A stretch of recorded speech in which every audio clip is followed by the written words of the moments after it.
రాష్ట్రంలో అతి ముఖ్యమైన ప్రజా రవాణా వ్యవస్థ అయిన ఆర్టీసీలో 1/19 సెక్షన్ ఖచ్చితంగా అమలయ్యేలా గట్టిగా ప్రయత్నిస్తారని ఆర్టీసీ యూనియన్ గౌరవ అధ్యక్షుడు విశాఖ ఉత్తర నియోజకవర్గ ఎమ్మెల్యే పి విష్ణుకుమార్ రాజు పునరుద్ఘాటించారు. నగరంలోని వాల్తేర్ బస్ డిపోలో జరిగిన ఆర్టీసీ కార్మికుల సమావేశానికి ఆయన ముఖ్య అతిథిగా హాజరయ్యారు. ఈ కార్యక్రమంలో ఆయన మాట్లాడుతూ ఆర్టీసీలో పనిచేస్తున్న మహిళా కార్మికుల సమస్యల పరిష్కారానికి తాము చిత్తశుద్ధితో పనిచేస్తున్నామన్నారు. వీటిపై అసెంబ్లీ వేదికగా గలమెత్తి ఈ సమస్యల పరిష్కారానికి తాను ముందుంటానని ఆర్టీసీ కార్మికుల కారతల ధ్వనుల మధ్య ఆయన భరోసా ఇచ్చారు. మహిళా కార్మికులకు అన్ని బస్ డిపోల్లో మరుగుదొడ్లు, విశ్రాంతి గదులు తదితర సౌకర్యాలు కల్పించేందుకు కృషి చేస్తామన్నారు. కార్మికులకు మంచి ఉద్యోగ భద్రత కల్పించే 1/19 సెక్షన్ ఖచ్చితంగా అమలు అయ్యేటట్లు కృషి చేస్తామన్నారు. ఆర్టీసీ ఉద్యోగులకు పాత ఆరోగ్య సంరక్షణ విధానాన్ని మరలా తీసుకువచ్చేందుకు కృషి చేస్తామన్నారు. ప్రతి చిన్న విషయానికి ఉద్యోగులను వేధించే అధికారులను గట్టిగా నిలువరిస్తామన్నారు. ఈ కార్యక్రమంలో ఆర్టీసీ నాయకులు, ఉద్యోగులు తదితరులు పాల్గొన్నారు. ఆర్టీసీ కార్మికుల పైన అధికారులు అన్యాయంగా కేసులు బుక్ చేసి ఇబ్బంది పెట్టే ధోరణి గనక మానుకోకపోతే జగన్మోహన్ రెడ్డి గారికి ఇంకొక విషయం నేను తెలియజేసుకుంటున్నాం. ఎప్పుడైతే 2019లో కూడా నేను కంటెస్ట్ చేసినప్పుడు ఓడిపోయిన తర్వాత కూడా ఎప్పుడైతే జగన్మోహన్ రెడ్డి గారు ప్రభుత్వం ఏర్పాటు చేసినప్పుడు ప్రజలకి ఆమోదయోగ్యంగా లేని కార్యక్రమాలు చేస్తున్నప్పుడు ఈ రాష్ట్రంలో మొట్టమొదటిసారిగా జగన్మోహన్ రెడ్డిని వ్యతిరేకించిన వ్యక్తి నేను విష్ణుకుమార్ రాజు అని చెప్పి నేను తెలియజేసుకుంటున్నాను. ప్రపంచంలోనే అత్యధికమైన మెంబర్షిప్ ఉన్న పార్టీ భారతీయ జనతా పార్టీ.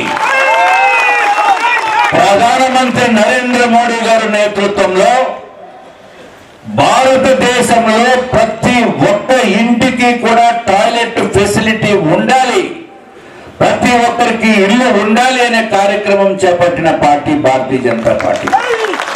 ఈ టాయిలెట్స్ గురించి ఎందుకు చెప్తున్నానంటే, ఒక మహిళా కండక్టర్ బాత్రూమ్స్ గురించి బస్సు ఆపితే దానిపైన ఛార్జ్ షీట్ పెనాల్టీ ఇచ్చిన వాడికి లాగి లెప్పుగా కొట్టాలి. దానిపైన ఎంక్వైరీ వేయించినట్టు చేస్తాం.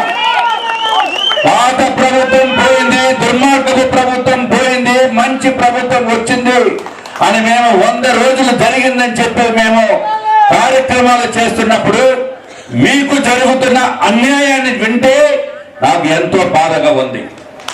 అందరికీ స్వాతంత్రం వచ్చింది అని చెప్పి మీరందరూ కూడా భావించేటట్టు నేను చేస్తాను అని చెప్పి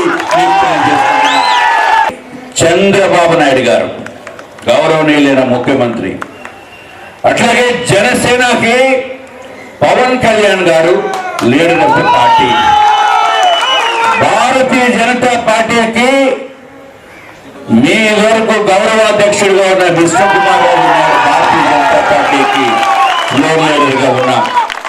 అట్లాగే వైఎస్ఆర్సీపీకి జగన్మోహన్ రెడ్డి గారు. సో అది వేరే విషయం.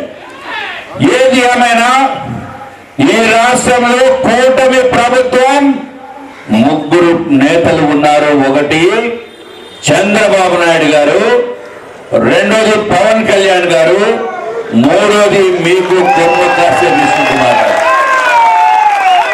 తప్పనిసరిగా ఏదైతే నా దృష్టికి ఇప్పుడు మీరు తీసుకుని వచ్చారో ఎట్టి పరిస్థితుల్లోనే అవన్నీ కూడా 1/2019 ఎట్టి పరిస్థితిలోనే అమలు అవుతుంది. అమలు చేసేటట్టుగా మేము చేస్తాము. ఎవరో ఒక అధికారి ఏదో చేస్తే అది జరిగేది కాదు. నెక్స్ట్ టైం అసెంబ్లీ సమావేశాల సమయంలో మీ నాయకుల్ని డైరెక్ట్ గా కన్సర్న్ మంత్రివర్యుల దగ్గర తీసుకుని కూర్చోబెట్టి డిస్కస్ చేస్తాం. ఈ 1/2019 కాకుండా ఇంకా ఏదైనా మీకు ఉపయోగపడే అన్యాయంగా ఏదైతే ఇప్పుడు చెప్పారో, క్యాన్సర్ వచ్చిన తండ్రికి సేవ చేసుకునే దానికి కొన్ని రోజులు పర్మిషన్ అడిగితే లీవ్ ఇవ్వకపోవడం ఏంటి? అరే చాలా ఆశ్చర్యంగా ఉంది నాకు. ఎట్టి పరిస్థితుల్లోనే ఇక్కడి నుంచి అట్లా జరగడానికి లేదు. రూల్స్ మారుతాం, అవసరమైతే ఇంకొక సర్క్యులర్ తీసుకుని వచ్చే ప్రయత్నం చేస్తాం, సందేహం లేదు.